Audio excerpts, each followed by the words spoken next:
Patawarin niyo kami, John Frey. Hindi namin tuluyan na pabagsak si Voltes 5. Ngunit huwag kayong mag-alala. Sa susunod na pagtatagpo natin ay tatalunin na natin sila.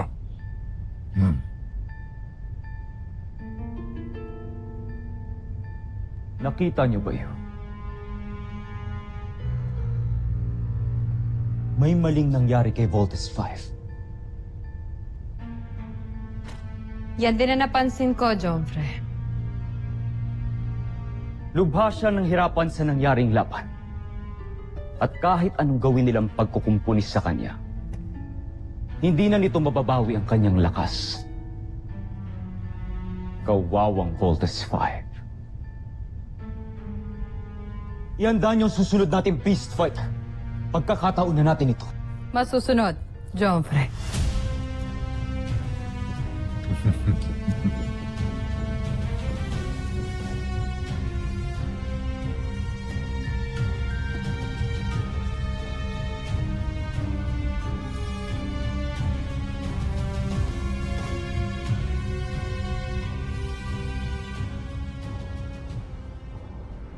Wala naman nakitang signs ng physical and neurological injuries in any one of you.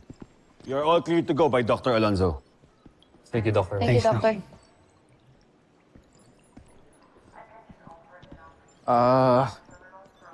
Wala nga ako sugat.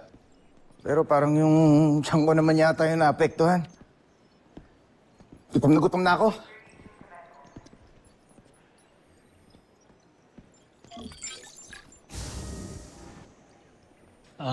Mark.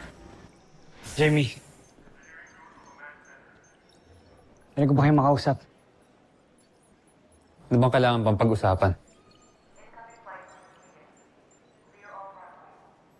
I'm sorry. Alam ko nakagulo ako sa relasyon niyo. I'm sorry, hindi ko sinasadya. No. Ako ang nakakagulo sa inyong dalawa.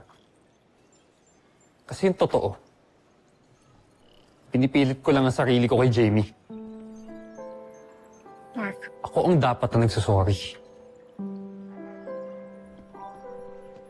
Sorry. Mark.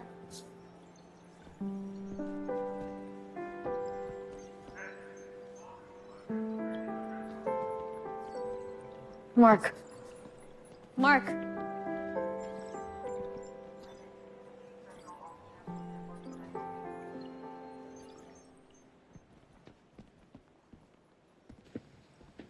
Di mo naman kinailangan mag-sorry kanina eh.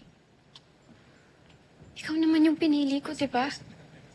Alam naman natin kung ano yung totoo, di ba? Jamie, wag na tayong maglokohan, please. Hindi mo ba naiisip? Nagmumukha na akong gago kasi siksik sa'yo. So paano? Ano na tayo? Teammates. And that's it. Now gather yourself together. Kailangan na tayo ni Dr. Hook.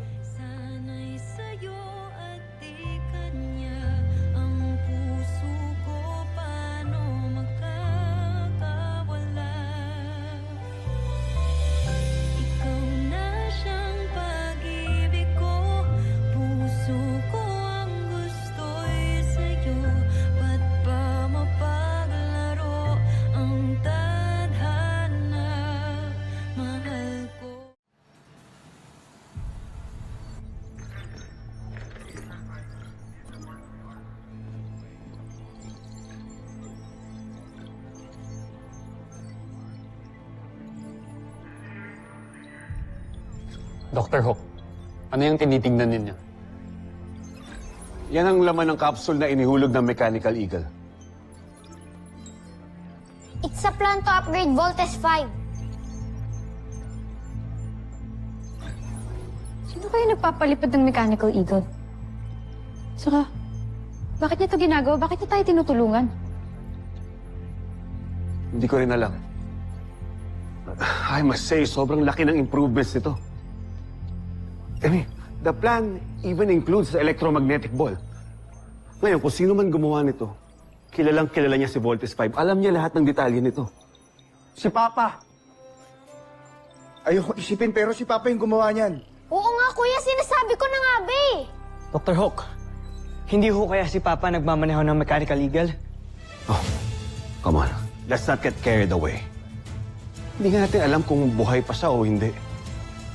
What you're saying are all speculations. Wala tayong ebidensya.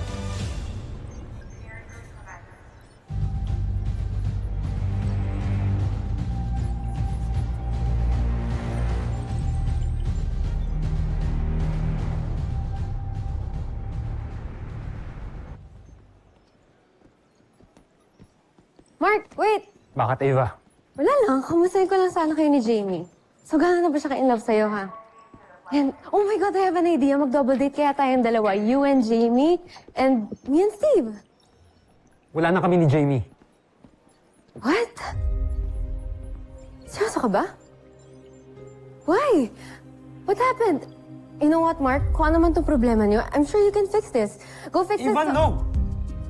There's nothing to fix! Eh, bakit nga kasi kayo nag-break? Why don't you ask Steve?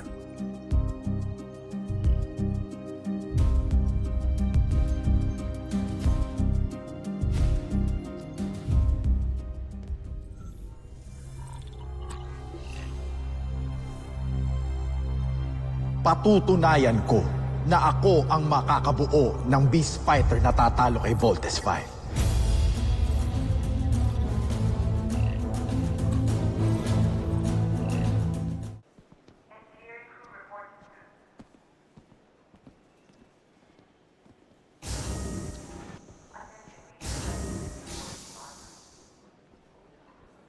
I think we need to talk. Wala na tayong dapat pag-usapan. Jamie, ang hirap na kasi na palagi na lang nating iniiwasan yung mga bagay-bagay eh. Sige. Ano pag-uusapan natin? Gusto mo maging tayo? Steve, mahiya naman tayo kay Mark. So tell me, ano pa dapat natin pag-usapan? Ha? Bakit mo kailangan awayin, Steve? Ang dami mo kasing issues, kaya hirap makipag-usap sa mga tao eh. Ava. Ano?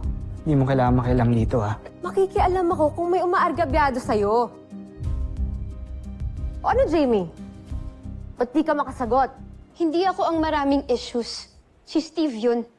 Kaya bago mo ako kausapin, ayusin mo muna yung sarili mo. Tama nga si Mark eh. You were the one that's making a mess of things.